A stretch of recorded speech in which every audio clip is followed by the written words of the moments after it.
Bonjour à tous les élèves de Zani Compagnie. Je pense bien à vous en cette journée de Pâques. J'espère que vous allez tous bien et que nous nous reverrons bientôt. On va commencer par les petits exercices de diction. Aujourd'hui donc, encore des extraits du Cid. Cette fois-ci, c'est Rodrigue qui va parler. Vous savez que Rodrigue est amoureux de Chimène, mais que c'est un amour à nouveau impossible puisque le père de Chimène a fait un affront au père de Rodrigue et que Rodrigue doit venger son père en compromettant son amour. Voici donc ces deux vers de Rodrigue que je vous engage à prononcer. J'attire en me vengeant sa haine et sa colère. J'attire ses mépris en ne me vengeant pas. J'attire en me vengeant sa haine et sa colère. J'attire ses mépris en ne me vengeant pas. La réponse de Chimène lorsqu'elle s'adressera à Rodrigue est la suivante, toujours dans le dilemme intérieur propre au tragique. Ah, Rodrigue, il est vrai, quoique ton ennemi, je ne puis te blâmer d'avoir fui l'infamie. Ah, Rodrigue, il est vrai, quoique ton ennemi, je ne puis te blâmer d'avoir fui l'infamie. Et on terminera par un vers très célèbre de Racine, de Phèdre. Vous savez que donc Phèdre est la sœur d'Ariane.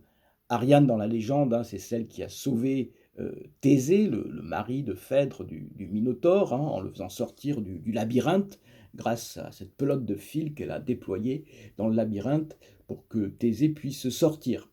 Mais Thésée a été assez ingrat avec Ariane, puisque lors de son retour, eh bien, il délaisse Ariane sur une île. Alors certains disent qu'il l'oublie, sur l'île de Naxos, et Ariane se retrouve donc abandonnée sur cette île. Et donc voici le vers que prononce Phèdre à un moment de la pièce. Ariane, ma sœur, de quel amour blessé vous mourûtes au bord où vous fûtes laissée. C'est superbe. Hein. Ariane, ma sœur, de quel amour blessé vous mourûtes au bord où vous fûtes laissée. On reviendra tout à l'heure à Racine, je vous proposerai une lecture de Bérénice. Deuxième partie donc de notre petite session, je continue un peu sur quelques éléments de l'histoire du théâtre, en m'intéressant un peu aujourd'hui avec vous aux lieux théâtraux. À partir du XVIe siècle, à Paris, en France en tout cas, on commence à proposer des lieux fermés. Mais en fait, non pas des lieux, il n'y a qu'un lieu à Paris où on peut faire du théâtre donc de façon dans un endroit clos, et ce lieu est dédié aux confrères de la Passion. Alors c'est une troupe de théâtre qui perpétue un peu la tradition de jouer des pièces de théâtre d'inspiration religieuse, des mystères, comme je vous l'avais dit la dernière fois, mais on ne les joue plus donc sur les parvis des églises, mais à l'intérieur, dans un lieu clos. Alors, pourquoi cette exclusivité? Pourquoi un seul lieu? C'est une volonté de tous les rois du XVIe siècle, de l'époque, de contrôler un peu le seul média qui existait à l'époque, qui était le théâtre, et d'éviter donc, en multipliant évidemment les scènes de théâtre, on puisse aussi multiplier les sources d'opposition au pouvoir. Alors, il faut savoir qu'à la même époque, il y avait quand même 15 théâtres à Londres et plus de 40 à Madrid. Donc en France, on était vraiment dans un état royal où on se méfiait beaucoup des comédiens et de ce qui pouvait se divulguer dans les théâtres. Heureusement, au XVIIe siècle, on a deux personnages de pouvoir qui aiment particulièrement le théâtre et les divertissements, que sont le cardinal de Richelieu et Louis XIV. Le cardinal de Richelieu protège Corneille et va donc même lui offrir un théâtre. Ça sera le théâtre du Marais, donc qui se situe dans l'actuel encore Marais, rue Vieille du Temple.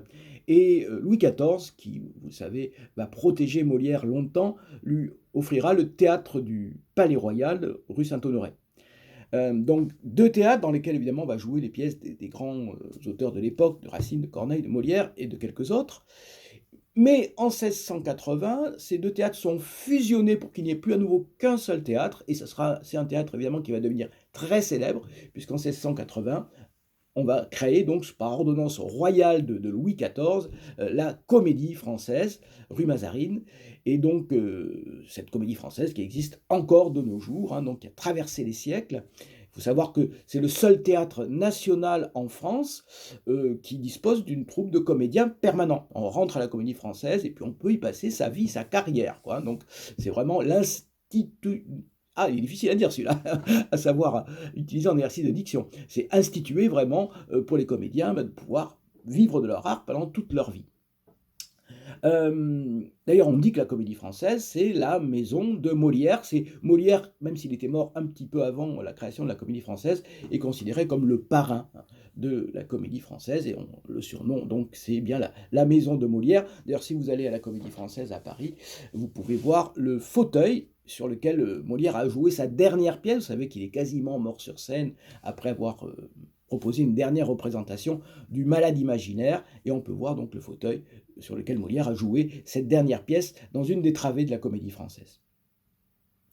Ensuite, si on continue sur l'évolution du lieu théâtral, le premier théâtre monumental créé à Paris, c'est-à-dire un théâtre qui imite un peu une façade de monument antique. Donc là, c'est vraiment à nouveau donné au théâtre ses lettres de noblesse, hein, par une architecture qui évoque le temple antique. Eh bien, c'est le fameux théâtre, point de suspension, de l'Odéon. Le théâtre de l'Odéon, il a été créé à la fin du XVIIIe siècle et il imite vraiment une architecture antique. Et ce qui caractérise aussi l'Odéon, c'est que pour la première fois, alors que jusqu'à présent, dans les théâtres qui ont précédé le parterre, c'est-à-dire les personnes qui étaient devant la scène étaient debout, donc le terme parterre, eh bien le parterre est supprimé et on va le remplacer par l'orchestre. Mais avec la création de ce théâtre à Paris, parce qu'il va y en avoir ensuite énormément de créations au XIXe siècle, va se mettre en place ce qu'on appelle le théâtre à l'italienne, mais aussi le théâtre à l'italienne qui va provoquer une sorte de hiérarchisation des classes sociales. Pourquoi ? Parce qu'à l'orchestre, maintenant, il va y avoir les gens riches. Dans les loges, sur les côtés, les notables, les gens de pouvoir. Ensuite, à la corbeille c'est le premier balcon, les mondains, ceux qui veulent être vus. Deuxième balcon, les bourgeois. Troisième balcon, les artisans, les commerçants. Et puis tout à fait en haut, ce qu'on va appeler le poulailler, ou bien encore le paradis, eh bien ce seront les employés, les domestiques, le petit peuple. Donc à partir de cette fin du XVIIIe, début du XIXe siècle, on vient au théâtre aussi pour se montrer, pour voir les autres et être vu des autres, d'où cette disposition en demi-cercle qui permet vraiment à quelqu'un qui est dans un théâtre à l'italienne de voir toutes les personnes qui sont venues au spectacle. Donc le théâtre devient aussi un lieu de la mondanité. Alors, les rites commencent à s'installer, c'est les fameux rites, vous savez, des 3 coups, hein, donc on prend un bâton, on va taper plusieurs coups successifs, puis 3 coups beaucoup plus lents pour marquer le début de la pièce de théâtre. D'ailleurs, pour la petite histoire, hein, ce bâton porte aussi un nom, hein, ce bâton avec des clous dorés, ça s'appelle le brigadier. Également, arrivée des ouvreuses qui viennent installer les gens et à qui on donnera un pourboire. Création d'un foyer où, à l'entracte, on viendra discuter et aussi se montrer. Et enfin, bon, pour terminer, le théâtre n'est plus le divertissement lié à une fête populaire, comme on avait vu le théâtre grec, le théâtre romain, ou même au Moyen-Âge, hein, donc, où on avait des représentations sur plusieurs journées. Là, ce n'est plus que le divertissement d'une soirée que l'on fait après la journée de travail, et donc c'est aussi un changement dans le lien social. Ici n'est plus uniquement pour fédérer l'ensemble de la population, mais plutôt donc pour créer une sorte d'embourgeoisement de ce qui est proposé. Voilà pour cette petite histoire d'aujourd'hui. Je vais terminer donc par la lecture de Racine, la lecture d'un extrait de Bérénice dans quelques instants.